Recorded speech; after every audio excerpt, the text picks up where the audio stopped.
All right, in this video, I wanted to do a quick illustration to help discern between true Christians and false Christians. And everybody we see here claims to be Christian, all these stick figures here, right? Now, this weird thing in the middle, this is representing Jesus. I was going to just use a ball of light, and so I used yellow, but then I was like, oh, looks like the sun. So I mixed it with different colors. So that's representing Jesus. And all these people here are saying, I am trusting in Jesus for my salvation, right? And the illustration is that we need to be saved because we're in this vast ocean, right? We're in this vast ocean and we're all going to die, right? We're all going to die because though we can swim, you can't swim forever, right? There's no land, there's nothing to float on. You're going to die, right? But these people here are all saying they're trusting in Jesus to be saved. So you have someone saying these things over to the right here. I basically wanted to talk about what Trump was saying, because people think that he's Christian, but he was saying, oh, I don't think I'm good enough to get into heaven. I don't think I'm going to make it, right? And right there, he's showing that he's not truly trusting in Jesus Christ, right? Because he's looking at himself saying, well, I'm not good enough, right? So when the person in green here is someone who's actually born again, they're a true Christian because they're actually standing on the water. They should be sinking like everybody else, but they're not. And to everybody else, they look like they're arrogant and stuck up, where you're like, I'm saved. You're saying I'm saved because I'm completely and totally trusting in Jesus Christ. I'm walking by faith, not by sight. And because of that, they're walking on the water. So when this person here hears that, they're thinking you're saying that you are good enough. But that's not what you're saying. You're accepting the same thing they're accepting. You're like, yeah, I'm not good enough, but I'm actually trusting in Jesus. You're not. Right? And then, another thing Trump said is that, oh, I don't bring God into the equation when it comes to forgiveness. I just try to do better. Right? I try to do good works to make up for what I've done. And, well, then they're not truly relying on Jesus now, are they? That makes it obvious that they're not truly Christian. Right? Or some of them may be like, hey, we're saved by grace through faith and not of ourselves. It's a gift of God, not of works, as any man should boast. And then they'll turn around and say, well, you got to have the perseverance of the saints. If you don't continue on with good works, then you never truly believe. You're never really saved. All right? Showing that they're not truly trusting in Jesus Christ. Right? They're just paying lip service. And then over here on the left, you have a dude in a boat, right? So he seems to have something to float on.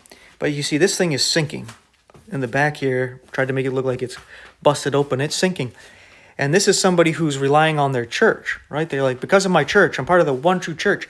And they're going to go around and they're going to try to scoop all these people up into their boat, right? Because they're like, this will keep you afloat. This boat will keep you up, right? But it's already sinking. And matter of fact, the more people you bring into it, the faster it's going to sink, right? More and more sinful people who are just relying on the same man-made structure there to keep them afloat, just going to make them sink faster, right? Unless you use the dead bodies to keep you afloat, which attracts predators and stuff, but it's kind of what they do, right? Some of these churches rely on their prayers to the dead, right? So that's basically what they're doing, just trying to stay afloat. But it's not something that's actually going to keep them up there, right? And when you're sitting here in the middle, walking on the water, not relying on a boat, not relying on yourself, they perceive that as arrogance, when it's actually they're seeing everything upside down and backwards. They have the arrogance to rely on their works, on their creation, making this little boat here an idol, for example. And they're relying on themselves, right? And then when you're saying, I'm not relying on myself at all, I'm just trusting in God completely and totally, right? You're the one that's saying, hey, you can all do the same thing and walk over here with me, standing side by side with me on the water. But you refuse to do so. We can all sit here and be equals. But you refuse to do so, and then you say that I'm arrogant when you're the ones thinking that I should be below you because you think you're better than me because of your works, because of your little idol church there, or whatever it is that you think exalts you above others and keeps you afloat, right? And they just see the world upside down and backwards. They don't see things clearly and correctly. But they're all going to end up sinking, right? And the reason why I have them red is to represent the flesh, right? And they're all going to eventually sink, right? Because we all die. And since they were never converted, never born again, never truly relying on Jesus, they're condemned. They're going to die, right? But if they were to truly trust in Jesus, they would come up here, right? Trusting in Jesus. Let's give this guy some arms. But they'd just walk on the water, enjoying the finished work of God's eternal salvation, having his peace that surpasses all understanding, right? And since they never were born again, that's why I have it green, showing, they've been changed. I would have changed to blue, but the water's blue, so we're using green here to illustrate how they've been changed. And to everybody else, they're like, you shouldn't be walking on the water, right? And they're upset the fact that you have peace, you have joy, you actually have love, and you're not worried about hell. You're looking forward to actually dying one day and going to heaven, or Jesus returning before that and taking you home, right? One or the other. So they're thinking that can't happen. You can't actually know you're saved. You can't actually walk in that kind of assurance, right? You don't know. How can you know, right? And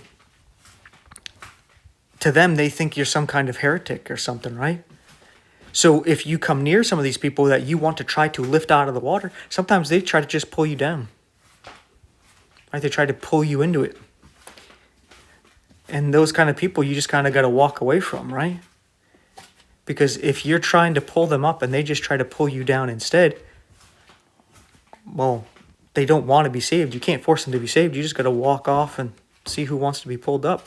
Because if you fight with them, they're more likely to pull you down than you are to pull them up. Not that you're going to lose your salvation, but you'll get down there in the water with them and you'll get caught up in their mess, right? So I just wanted to make this illustration here of how it is. So when you have these people who spiritually, they're not walking on the water. Like if you know you're not going to hell, you're going to heaven because Jesus Christ saved you. And you're not going to heaven because you're a good person. You know you're just to be blunt, you're fecal matter, right? You know you deserve hell and there's nothing you can do to change that fact, right?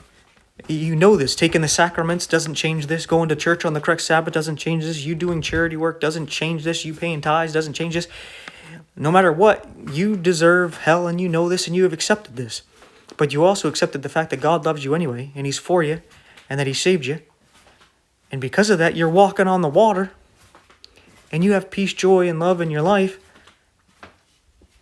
Well, these other people, they can't grasp that. Even though they're claiming to be Christian, they're not.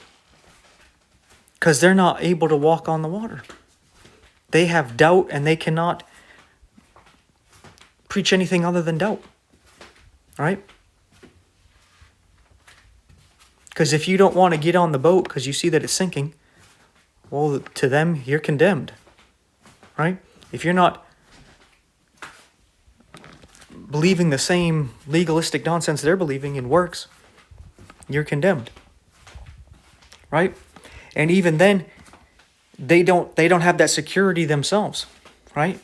Because the person in the boat understands that, yeah, the boat, even though they tell themselves it's like the Titanic, it will never sink. The gates of hell will not prevail against their little boat they made. They can still get out of the boat, right? So they can still lose their salvation because they can get out of the boat. Their whole salvation is depending on whether or not they're in that boat or not. So to them, they don't have security. Matter of fact, the wave can knock them off that boat, right? And then they're back in the water with everybody else. And these people, they're barely staying afloat, and they understand at any time they could sink for whatever reason or have something pull them under, right?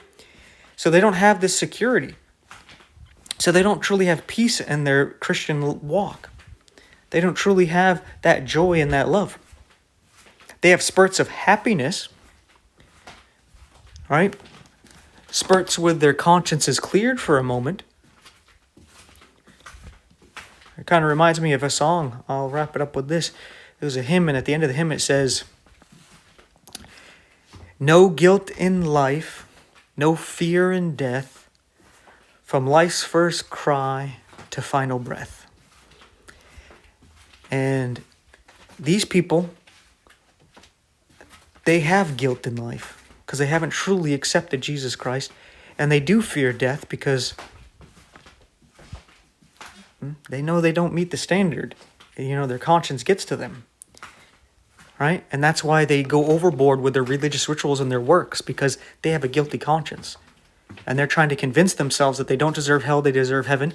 They're trying to convince their fellow church members and Christians, are trying to convince the world that they are good because their conscience is eating at them. And you see these people here walking on the water.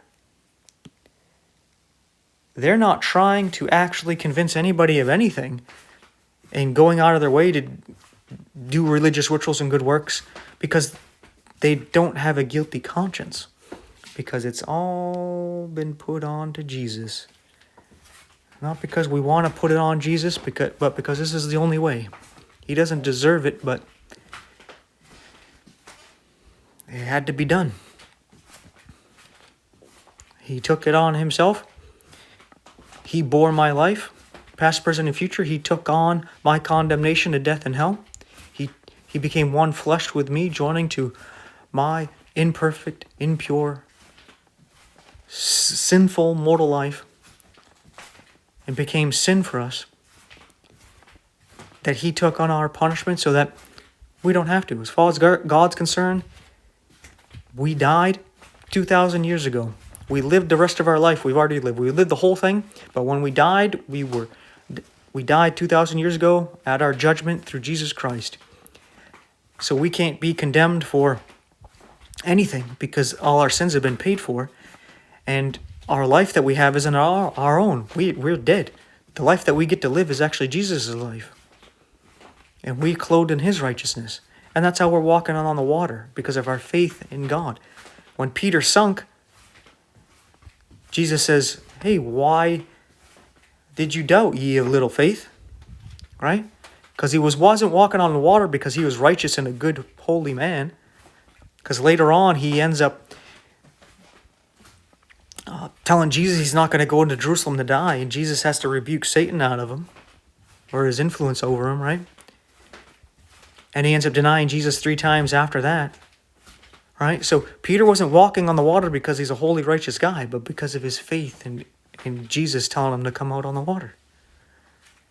So when you actually go walk on the water, people think you're arrogant. And it's like, how is it arrogant? Jesus says to come walk out there with him. I'm trusting in him. I'm believing him. The problem is that you don't. You notice the people on the boat, they're afraid. They're in fear. They're afraid they're going to sink. And then they see Jesus. And he's just calmly walking on the water. You can go walk out there with him. And when the Christians aren't doing that, they're not Christians. They haven't truly come to trust and believe in Jesus Christ and have been converted and born again. Right? They don't know they're saved. That's how you can tell. So with all that being said, thanks for your time and attention. Please give me a little bit more of your time and attention. Like, subscribe, hit the bell icon, share the video, share the channel, interact in the comment section. These things help out a lot. And please pray that God keeps this ministry going. And He provides for us and protects us all until He comes and gets us. And if you're able to, there's 4 ways you can financially support this ministry in the info description box if you so choose. With all that being said, thanks again for watching. Take care. I'll see you in the next one, and may God bless you and yours.